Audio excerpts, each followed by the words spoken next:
नमस्कार, आप देख रहे हैं इंडिया वॉइस और मैं हूं आपके साथ श्रुति अंगद। बुलेटिन करेंगे शुरुआत लखनऊ से। बड़ी खबर सामने आ रही है। मॉर्निंग में लाउड स्पीकर को लेकर सीएम योगी आदित्यनाथ का सख्त निर्देश आया है। सुप्रीम कोर्ट के दिशा निर्देशों का कराया गया पालन।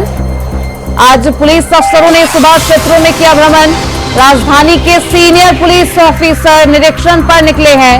सभी धार्मिक स्थलों पर लाउड स्पीकर को किया गया चेक। हाई स्पीड बाइकिंग के खिलाफ अभियान चलाकर कार्रवाई की जा रही है। मॉर्निंग वॉक पर निकले लोगों से भी किया गया संवाद। आज पुलिस अफसरों ने सुबह क्षेत्रों में भ्रमण किया है। जायजा लेते हुए पुलिस अधिकारी नजर आए। तो सभी धार्मिक स्थलों पर लाउड स्पीकर को चेक भी किया गया। मॉर्निंग वॉक पर निकले लोगों से संवाद किया गया। वहीं लखनऊ से बड़ी खबर सामने आ रही है। सपा सांसद धर्मेंद्र यादव का भाजपा सरकार पर हमला। कैलाश मानसरोवर को चाइना से मुक्त कराने चलो। 500,000 साल पुरानी मस्जिदों व इबादत गाहें छोड़ो। बीजेपी आगे चले, हम भी पीछे चलेंगे। धर्मेंद्र यादव का यह बयान है। संभल हिंसा का ठिकरा सांसद ने पुलिस पर फोड़ा है। सब कुछ पुलिस का किया कराया है। धर्मेंद्र यादव ने पुलिस प्रशासन का घेराव किया है। पाकिस्तानी कारतूस मिलने पर धर्मेंद्र यादव का यह बयान सामने आया है। उन्होंने कहा कि छोटी बातों में उलझाकर पुलिस बना रही है एक नई स्टोरी। सरकार के पास सिस्टम जांच करे पाकिस्तानी कारतूस की। किसानों पर सदन में डायरेक्शन दे उपराष्ट्रपति।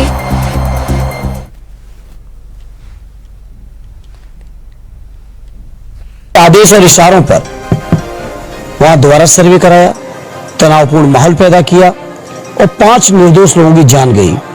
20 लोगों से ज्यादा घायल हैं। 2750 से ज्यादा लोग मुकदमे के शिकार हैं। हमारे खुद वहां के स्थानीय सांसद बंगलौर के एक सम्मेलन में मौजूद थे, वो भी FIR के मैं नाम उनका। तो आप सोचिए ना किधर जा रही देश की राजनीति ले जाना चाहते लोग। मैं कह रहा हूं बीजेपी वाले लोगों से कि सब छोड़ो, चलो भगवान शिव का जो स्थान है पहले उसको मुक्त कराओ। क्या यहाँ 500 साल पहले, 1000 साल पहले की मस्जिदें हैं, पुराने इदारे हैं, लोगों की इबादत गाह हैं, उनको क्यों डिस्टर्ब करना। चलो पूरे देश के लोगों को लेके चलो ना। पहले कैलाश मानसरोवर को हम लोग मुक्त कराएं, कैलाश पर्वत को मुक्त कराएं। बीजेपी के लोग आगे चले, हम लोग भी पीछे चलेंगे। वही मुख्यमंत्री योगी आदित्यनाथ का आज अयोध्या दौरा है। प्राचीन रामायण मेले का शुभारंभ करेंगे। 1 घंटे अयोध्या में रहेंगे मुख्यमंत्री योगी। आगमन को लेकर जिला प्रशासन तैयार है। हनुमानगढ़ी रामलला का दर्शन भी करते हुए नजर आएंगे सीएम योगी आदित्यनाथ। तो प्राचीन रामायण मेले का शुभारंभ करेंगे सीएम योगी आदित्यनाथ। आज 1 घंटे अयोध्या में रहेंगे। सीएम योगी के आगमन को लेकर जिला प्रशासन तैयार है। तमाम सुरक्षा व्यवस्था के इंतजाम किए जा चुके हैं। हनुमानगढ़ी रामलला का दर्शन भी करते हुए नजर आएंगे सीएम योगी आदित्यनाथ। मुख्यमंत्री योगी आदित्यनाथ का आज अयोध्या दौरा है। 1 घंटे अयोध्या में रहेंगे मुख्यमंत्री। तो प्राचीन रामायण मेले का शुभारंभ करेंगे सीएम योगी आदित्यनाथ। सीएम योगी आदित्यनाथ के दौरे को लेकर पुलिस प्रशासन अलर्ट मोड पर है। हमारे साथ हमारे सहयोगी विनय मिश्रा अयोध्या से जुड़ चुके हैं। विनय, आज सीएम योगी आदित्यनाथ अयोध्या आएंगे, कितने बजे वो अयोध्या पहुंचेंगे और क्या कुछ उनका कार्यक्रम? आपको यहाँ बता दूं कि मुख्यमंत्री योगी आदित्यनाथ का आज यहाँ अयोध्या दौरा है। तो ये रामायण मेले का उद्घाटन करने के लिए लगभग 2 बजे करीब में आएंगे और यहाँ पे 1 घंटे रुकेंगे और 2 बजे उनका हेलीकॉप्टर रामकथा वहाँ पहुंचेगा। वहाँ से जो है हनुमानगढ़ी का और रामलला का दर्शन करने के बाद जो है रामायण मेले का उद्घाटन करेंगे। इस तरीके से माना जा रहा है कि तमाम प्रकार की विकास की योजनाएं चल रही हैं। उसकी एक समीक्षा बैठक भी जो है अधिकारियों के साथ यहाँ पर करते हुए नजर आएंगे सीएम योगी। और ये माना जा रहा है कि मिल्कीपुर में भी चुनाव होने वाला है, इस वजह से भी इनका दौरा जो है आए दिन जो तेजी पकड़ लिया है। और इस तरीके से जो है मुख्यमंत्री का ये दौरे को लेकर के सुरक्षा व्यवस्था की अगर बात किया जाए तो यहाँ पे जगह जगह जो है सुरक्षा के पूरे पुख्ता इंतजाम किए गए हैं। और आने जाने वाले जो श्रद्धालु हैं उनका जो है यहाँ पे आई कार्ड भी चेक हो रहा है, आधार कार्ड चेक हो रहा है और कोई बाहरी है तो उसकी पूरी डिटेल जानकारी लेने के बाद ही जो है पुलिस प्रशासन उसको आगे जाने दे रही है। बिल्कुल ऐसे विनय, क्योंकि आज हनुमानगढ़ी भी पहुंचेंगे, भगवान राम का दर्शन भी करते हुए नजर आएंगे सीएम योगी आदित्यनाथ। उसको लेकर क्या कुछ तैयारी की गई है राम मंदिर में? कि बिल्कुल राम मंदिर में सुरक्षा व्यवस्था के पूरे पुख्ता इंतजाम सही है, लेकिन आज सीएम योगी का प्रोग्राम है, उसके मद्देनजर जो है उसमें और भी पुख्ता इंतजाम कर दिए गए हैं। और लेकिन जो श्रद्धालु दर्शन करने के लिए उनको किसी प्रकार की दिक्कतें न हो, उनकी अलग एक रो बना दी गई है। उस रो के अंतर्गत जो है सभी दर्शनार्थी दर्शन कर रहे हैं, श्रद्धालुओं को किसी प्रकार की दिक्कतें न हो। इसी तरह के हनुमानगढ़ी में भी व्यवस्था की गई है कि जो दूर दराज श्रद्धालु है उनको दर्शन में कहीं भी दिक्कतें न हो। तो इस तरीके से सुरक्षा के पूरे पुख्ता इंतजाम यहाँ पे किए गए हैं। बिल्कुल 1 घंटे अयोध्या में रहेंगे, भगवान रामलला के दर्शन भी करते हुए सीएम योगी आदित्यनाथ नजर आएंगे। ऐसे में राम मंदिर के परिसर में तमाम व्यवस्थाएं प्रशासन के द्वारा किए जा चुके हैं ताकि आम जनता को भी दिक्कतों का सामना ना करना पड़े। वहीं यातायात व्यवस्थाओं में क्या कुछ बदलाव किया गया है, रूट डाइवर्जन किया गया है, क्योंकि आज सीएम योगी आदित्यनाथ अयोध्या दौरे पर होंगे। बिल्कुल इसमें डाइवर्जन तो नहीं किया गया है, इनके जिनके पास 4 पहिया वाहन के पास है उन्हीं को यहाँ पे एंट्री करने दिया जा रहा है। ये श्री राम हॉस्पिटल के पास वहाँ पे रोका जा रहा है, क्योंकि उसी के उसी दूरी पे जो है हनुमानगढ़ी है, राम मंदिर है, और उसी के बाद जो है रामायण मेले जहाँ वो उद्घाटन करने के लिए सीएम योगी आदित्यनाथ पहुंचेंगे। इस तरीके जिनके पास प्रशासन द्वारा जारी नहीं है उनको 4 पहिए वाहन का वहाँ पर प्रवेश नहीं दिया जा रहा है। जो 2 पहिए से भी जा रहे हैं उनकी पूरी यहाँ पे जांच से करने के बाद वहाँ पे जाने की अनुमति लोगों को मिल रही है। और जो दर्शनार्थी भी आए हैं उनको भी यहाँ पे काफी दिक्कतें ना हो, तो उसके भी यहाँ पे प्रशासन के द्वारा पूरे पुख्ता इंतजाम किए गए हैं। उनके आईडी चेक करने के बाद उनको श्रद्धालुओं को दर्शन करने के लिए जाएंगे। बिल्कुल आज प्राचीन रामायण मेले का शुभारंभ भी करेंगे सीएम योगी विनय।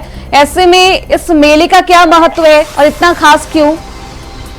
जी बिल्कुल आपको बता दें कि प्राचीन जो रामायण मेला है इसमें 4 दिन का ये मेला चलता है। इसमें दूर दराज जो संत लोग आते हैं यहाँ पे और पूरे अयोध्या के संत रहते हैं। इसमें भगवान राम के जो कथा का चित्रण होता है वो शाम को 6 बजे से लेकर 4 बजे तक की प्रतिदिन यहाँ पे सुनाया जाता है। लोग श्रद्धालु यहाँ पे आते हैं सुनने के लिए। इस तरीके से काफी प्राचीन समय से ये प्रथा चल रही है और ये यहाँ पे सीएम योगी के द्वारा जो है यहाँ पे उद्घाटन कार्यक्रम लगभग 2 बजे करीब में किया जाएगा।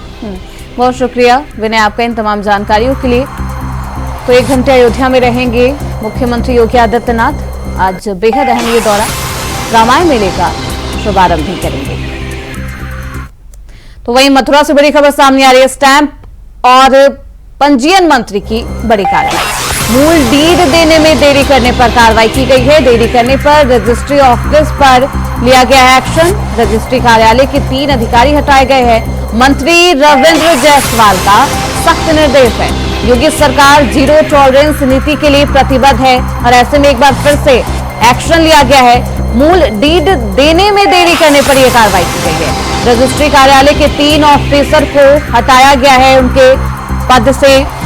देरी करने पर रजिस्ट्री ऑफिस पर यह एक्शन लिया गया है। रजिस्ट्री कार्यालय के 3 अधिकारी हटाए गए हैं। मंत्री रविंद्र जायसवाल का सख्त निर्देश भी सामने आया है। योगी सरकार जीरो टॉलरेंस नीति के लिए प्रतिबद्ध है।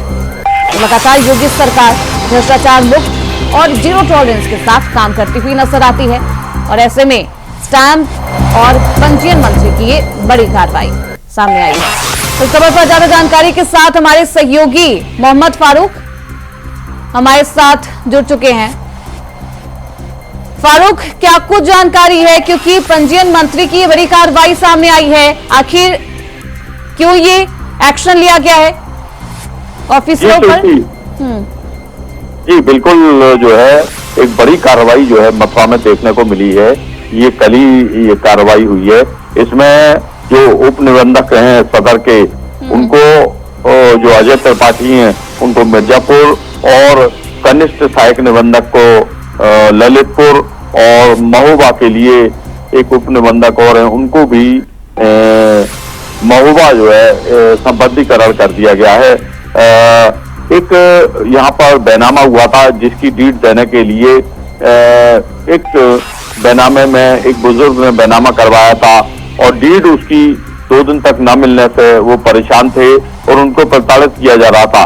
इसी की शिकायत उन्होंने स्टाम्प और पंजीकरण मंत्री रविंद्र जायसवाल से की थी और रविंद्र जायसवाल ने जो है उनकी शिकायत पर जांच कराई। जांच में पाया कि उनको जो है प्रताड़ित किया जा रहा था और कुछ लेन देन का भी मामला सामने आ रहा था।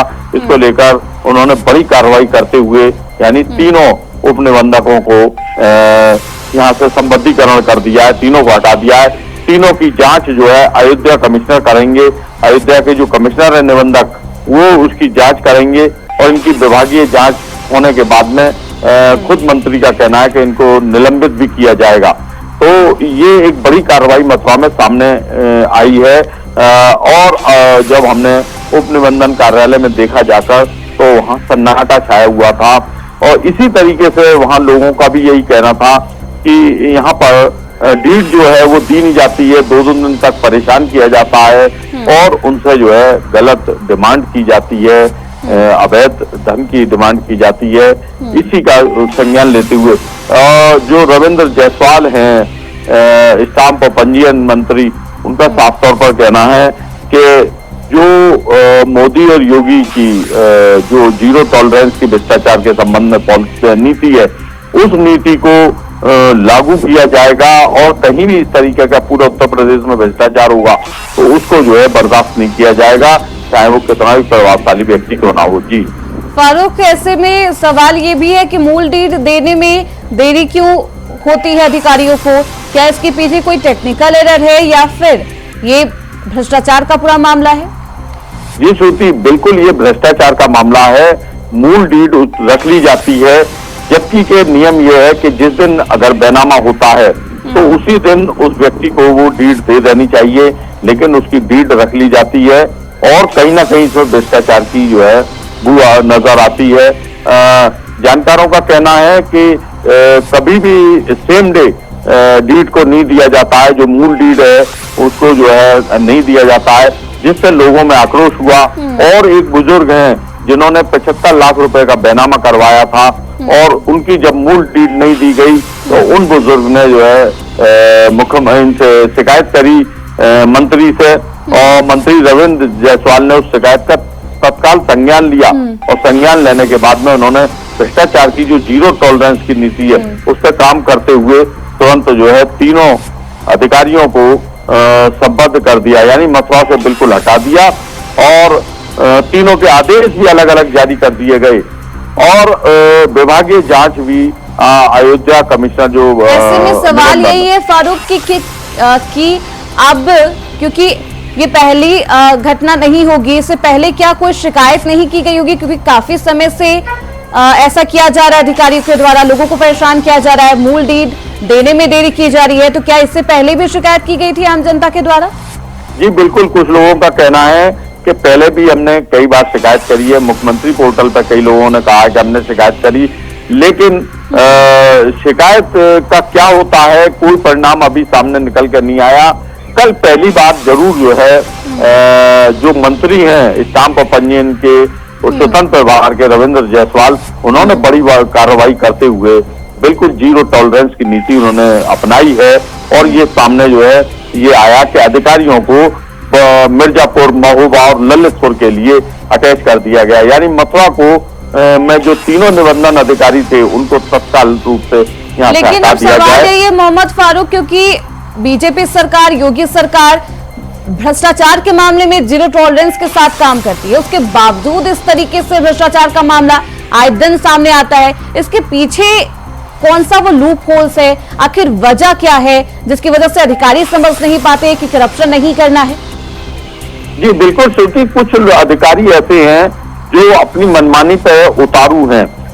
इसको लेकर जो है जो जिस तरीके से स्टाम्प और पंजीयन मंत्री रविंद्र जायसवाल ने कार्रवाई करी है, इसी तरीके से अगर सारे मंत्री और तमाम जो उच्च अधिकारी हैं वो इस पर ध्यान दें और कार्रवाई करी जाए तो जरूर जीरो टॉलरेंस की नीति को अपनाया जा सकता है। जो मोदी और योगी, देश के प्रधानमंत्री मोदी जी की और उत्तर प्रदेश के मुख्यमंत्री योगी आदित्यनाथ जी की जो जीरो टॉलरेंस की नीति है, जरूर उसको अमली जामा पहनाया जा सकता है, लेकिन इसके लिए सभी उच्च अधिकारियों को और मंत्री लोगों को जो है इसमें कार्रवाई करनी पड़ेगी, तभी ये मामला जो है निपट पाएगा। क्योंकि भ्रष्टाचार का मामला जो है, भ्रष्टाचार की जड़ें कहीं ना कहीं जो है गहरी होती चली जा रही हैं, जिसको लेकर तमाम अधिकारी जो है सरकार की बदनामी करने पे तुले रहते हैं। जी श्रुति, यानी कि धरातल पर अगर काम करना है, धरातल पर चीजें भ्रष्टाचार से लोगों को भी मुक्त कराना है, तो अधिकारियों के साथ साथ मंत्री जो है संबंधित मंत्री जो है उन्हें भी एक्शन लेना होगा और नजीर पेश करनी होगी। बहुत शुक्रिया मोहम्मद फारूक आपका इन तमाम जानकारियों के लिए।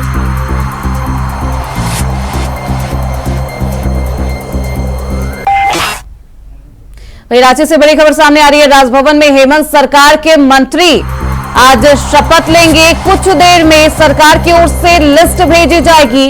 मंत्रियों को शपथ दिलाएंगे झारखंड के राज्यपाल। कैबिनेट में जेएमएम, कांग्रेस और आरजेडी के मंत्री होंगे शामिल। जेएमएम से 6, आरजेडी से 1 और कांग्रेस से 4 विधायकों का नाम शामिल है मंत्री पद के लिए। तो आज मंत्रिमंडल का विस्तार किया जाएगा और जेएमएम पार्टी के 6 मंत्री, कांग्रेस के 4 और आरजेडी के 1 मंत्री शपथ लेते हुए नजर आएंगे। ये वही फॉर्मूला है जो 2019 में जेएमएम, कांग्रेस और आरजेडी ने गठबंधन के तहत अपनाया था। 2024 में भी इसी फॉर्मूले के तहत मंत्रिमंडल का विस्तार किया जाएगा और आज राजभवन में हेमंत सरकार के मंत्री शपथ लेते हुए नजर आएंगे। तो अब इंतजार खत्म हो गया है। विधायकों के नाम भी अब सामने आ जाएंगे। तो कैबिनेट का विस्तार होगा। राजभवन में ये सभी मंत्री शपथ लेते हुए नजर आएंगे। तो इस खबर पर ज्यादा जानकारी के साथ हमारे सहयोगी अजय पांडे रांची से हमारे साथ जुड़ चुके हैं। अजय, आज जिस दिन का इंतजार विपक्षी पार्टियां भी कर रही थी, जनता भी कर रही थी, आज वो दिन आ गया है। मंत्रिमंडल का विस्तार किया जाएगा। आज मंत्री शपथ लेते हुए नजर आएंगे। क्या कुछ जानकारी, कितने बजे ये शपथ ग्रहण समारोह? देखिए, आज ये राजभवन में 12:30 बजे करीबन मंत्रियों का आज शपथ ग्रहण होगा। हेमंत सरकार की यानी कह सकते हैं कि दूसरी पारी की बात आज होगी। उनके साथ आप कह सकते हैं कि प्रोटेम स्पीकर स्टीफन मरांडी कि सबसे पहले शपथ लेने वाले मंत्रियों में से होंगे और उसके बाद कांग्रेस कोटे के 4 मंत्री और झारखंड मुक्ति मोर्चा के 5 और आरजेडी से 1 मंत्री की शपथ लेने की संभावना। देखिए, अभी ये सबसे बड़ी बात यह है कि सस्पेंस तो निश्चित रूप से आज झारखंड यानी कहते हेमंत सोरेन की जो मंत्रिमंडलों का गुलदस्ता है वो तो बिल्कुल तैयार है। लेकिन देखिए, कांग्रेस को छोड़ करके इन तमाम बाकी अन्य दलों की यानी झारखंड मुक्ति मोर्चा की अगर हम बात कर लें या फिर आरजेडी की हम बात करें, उन मंत्रियों के नाम अभी पूरी तरह की संभावित लिस्टों में से है। जिस प्रकार से कांग्रेस की जो लगातार आप कह सकते हैं कि कांग्रेस को मंत्री के कोटे को लेकर के लगातार सस्पेंस और लगातार आप कह सकते कि जीत को लेकर के लड़ रही थी और कल देर रात तक ये इनकी संभावित मंत्रियों की लिस्ट नहीं हुई थी। लेकिन अब सुबह आज राजभवन को जारी कर दी गई है कांग्रेस की तरफ से। जो इरफान अंसारी हैं और दीपिका पांडे जो पूर्व सरकार में भी मंत्री रहे हैं और 2 नए चेहरों को लाया गया है, जो शिल्पा नेहरू है वो नए चेहरे के रूप में है। और इस प्रकार से यानी कि जो अंतर कला है वो भी साफ तौर पर देखने को मिल रहा है इंडिया गठबंधन में। हालांकि मजबूती का संदेश भी शपथ ग्रहण समारोह के दौरान दिया था हेमंत सोरेन ने।